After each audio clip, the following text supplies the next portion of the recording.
Naisama sa proposed budget para sa taong 2011 ang pondo para sa 500 pisong buwanang subsidiya sa mga mahihirap na senior citizen. Pero ang problema, limitado lamang ang subsidy o pensyon kaya libo-libo ring matatanda ang hindi makikinabang dito.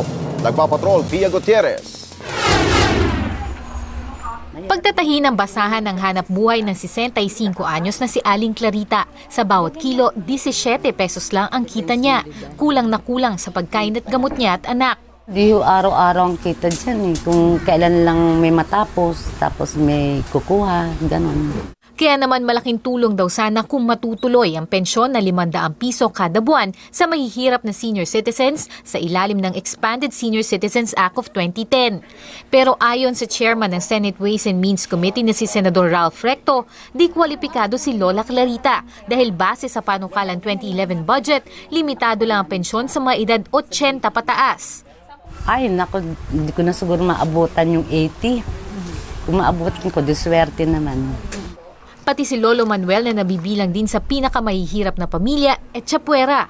Sa mga 60 lang, puro na lahat may hina na eh. Wala na talagang kailangan na mayroon isang nagsusuporta na kanila. Sa tansya ni Senador Recto, nasa 850,000 na senior citizens ang mababaliwala sa social pension dahil hindi pa sila umaabot ng 80. Pia Gutierrez, Patrol ng Pilipino.